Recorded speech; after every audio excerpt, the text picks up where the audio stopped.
Chapter 7 of Standard 11th Commercial Correspondence, that is letters of claim, complaint and their adjustment. Now when you are running a business, obviously we are all humans, so everyone will be making mistakes of some kind. Some will be very small mistakes and sometimes you can make huge blunders also. So now when you are making mistakes, what will happen? Your customers will usually put some complaint letters or make some claims against you.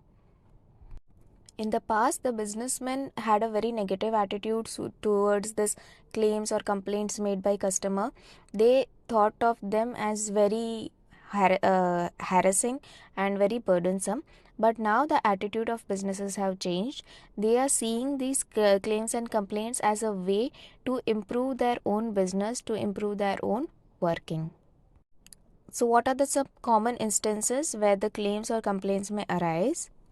For example, there is a delay in delivery of goods, or the weight of the goods is less. You have asked for 1 kg and it is only 900 grams or 800 grams.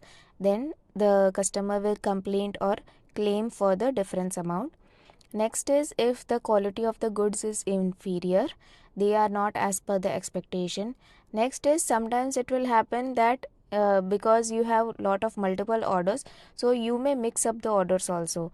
So in whatever they have ordered, you may be sending different good to them in a different packaging. For example, someone has ordered a jeans, so you may by mistake give a different size of jeans or a different color. You may give someone else's order to the wrong person.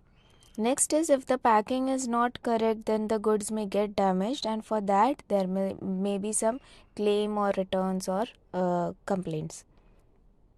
Next is if the price in the bill and the price which was fixed are shown different, then in that case also there will be some dispute and some claims. Next is if you are going to some shop and the person, the seller or his employee is behaving in a very rude way, in an insulting way, then in that case you can file a complaint with the owner of the shop. Now, points to be kept in mind while writing the claim or complaint letter. Now, firstly, it is very important to note your own behavior. Okay, so whenever the seller has done any misbehavior with you as a customer, you will be very angry and you will want to spew out all that anger on the owner of the shop. But when you do that in a very angry situation, what will happen? We will not make any sense while talking. So the first thing which you need to do is you need to calm yourself down, and then you should present your case with very skill and modesty. Because if you become vulgar because of your own anger, if the vulgarity comes out, then no one will take you seriously. So you have to be very modest and very careful while writing complaint letters. So the points to be taken care of: first, the language should be clear and it should be a soft language, a very modest language. Next is all the details of the dissatisfaction or all the details of the problem have to be given. Even the statistical information have to be presented.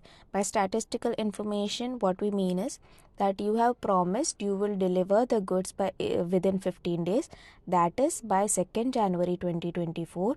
However, I received the goods on 6th January 2024. So because of this delay, I was not able to fulfill my further promises with another customer. Or that in your bill you have mentioned the price as 500 per kg, but in the letter of inquiry you had mentioned only 450 per kg. However, there is a difference of 50 rupees per kg which need to be claimed back, which need to be refunded back to me. So all these figures or statistics have to be given in the letter. Next is give the reference number of the order placed for which you are giving the complaint. You have to make very clear claim, that is whether you want a refund of the part amount, only the difference amount, or you are cancelling the entire order and you want the refund of the entire amount. Okay, or you are just giving a complaint, you are not expecting anything in return, you are not expecting any monetary benefit in return. Suppose for this example where we said that the seller of the employee of the shop is very insulting and very rude. So you don't want any money from the owner of the shop. You just want that the owner of the shop should make the employee understand or give a good scolding to the employee for your satisfaction. So you don't have any monetary claim, you are just placing a complaint. All these things have to be very clear in the letter itself. So do not get into any kind of a blame game, and try to give constructive criticism and try to give suggestions on how to improve the situation or how to come to a compromise. Sixth is that you should state that you want a speedy compromise and adjustment. So because you are also not interested in wasting your time in unnecessary procedure. Next is, if the seller is not taking the action towards your complaint, then you should mention that what is the loss which the seller will have. He may have any monetary loss, that is for money, sale, service or prestige. He may have to bear monetary loss because you will be not placing the next order with them. He may have a loss of sale because you won't be placing an order. You will be referring other people also that this particular shopkeeper has a very bad behavior, so please don't buy from them. Similarly, service also, there may be a loss of service because you will be given a negative review, or a prestige also. There will be a loss of prestige for the shop owner. So make a suggestion, and if you have any claim, then mention the specific time duration during which you want either a claim or a reply to your letter. Now, because most of the businesses are seeing claim or complaint letters very positively, so the businesses will also try to maintain the quality of his products and services, and they will try to remove the complaints regarding the products or services. This is called as adjustment of claim or complaint. Each business or each seller will have its own principles through which they will remove this claim or complaint. So there are three main principles. Customer is always right. In this, the business believe that all the customers are genuine, all their complaints are genuine. So the customer does not have extra time to just go on and file false complaints. So whenever they receive any complaint, they will just follow this and give a reasonable compensation to the customer. Next is fair claim and fair adjustment.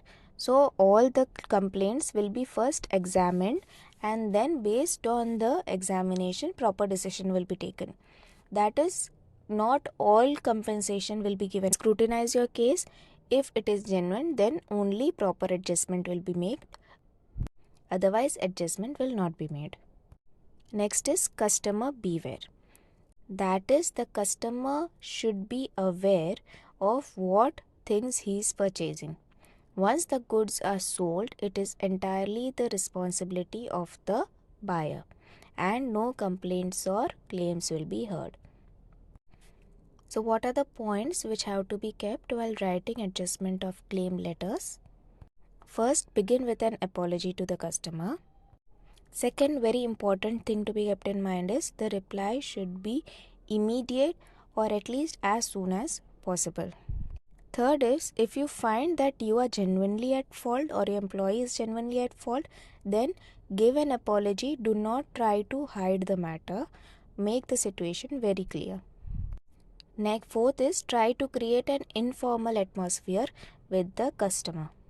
This is done sometimes by using your personal name, and it will create a very personal environment. Fifth is, ensure the customer that this will not happen in the future. Sixth is, be clear about the compensation which you are giving to the customer. Seventh is, suppose you do not agree with the customer and you are not giving him any compensation or you are not acknowledging his claim, then you have to be very clear and you should convince the buyer about why your decision, that is decision of the seller, is correct in not giving the adjustment. So the letter of claim of complaints can be divided into three parts. First is acceptance of claim. that is assuming that the customer is right. Second is, if the claims is justified, then pay the compensation. Or third is that you are not going to pay attention to the claim. The seller is in the right and customer is in the wrong. So you have to convince the customer that the decision of the seller is right by not paying the compensation.